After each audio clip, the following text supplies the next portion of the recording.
কি বলছে ওরা? জলের নিচে ছদ্মবেশী জলপরি দুটি ডিম দিয়েছে। জলের নিচেই ওদের বাচ্চা জন্মগ্রহণ করবে। তারপরেও ওদের বাচ্চা জলের নিচে শ্বাস প্রশ্বাসও নেবে।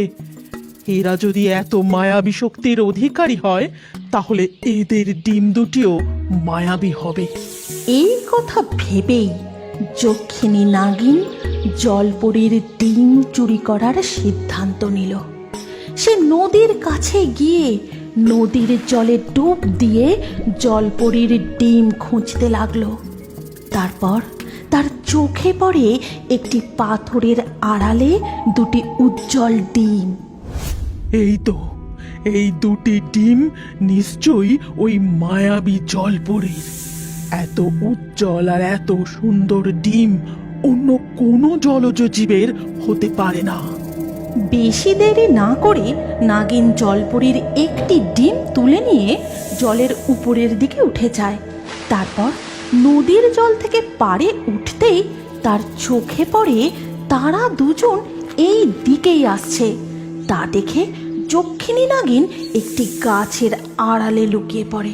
তারপরেই হঠাৎ রত্নকুমার, রত্নকুমার! কি হলো, কি হলো তোমার মণিমালা? ওই সাপটি আমার পায়ে কামড় বসে ছোপলে যাচ্ছে। আমার পাপ প্রচন্ড জ্বালা করছে রত্নকুমার। রত্নকুমার মণিমালার পায়ের দিকে তাকাতেই তার মুখে এক আতঙ্কের ছাপ ফুটে উঠল।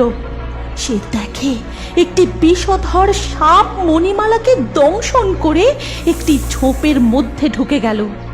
স্থলভাগের এই বিষধর সাপের প্রতিকার যে আমার জানা নেই। এ কি বিপদ হয়ে গেল! মণিমালা, তুমি ভয় পেও না, আমি এই বিষের প্রতিকার অতি শীঘ্রই করছি। এই ঘটনাটি এক টুনি পাখি গাছের ডালে বসে বসে লক্ষ্য করছিল। এই বউটিকে যে বিষধর কেউটে সাপে কামড়েছে, এক্ষুনি এর প্রতিকার না হলে এই যে প্রাণে মারা যাবে।